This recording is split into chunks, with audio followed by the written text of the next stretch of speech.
How to run Python file on terminal.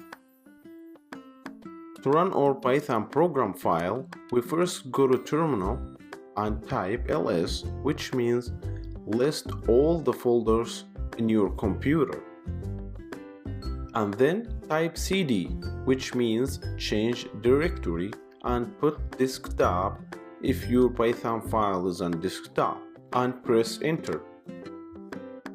After that, type python space and dot slash filename.py. Pretty well. As you see here, the program printed hello world really well. Thanks for watching.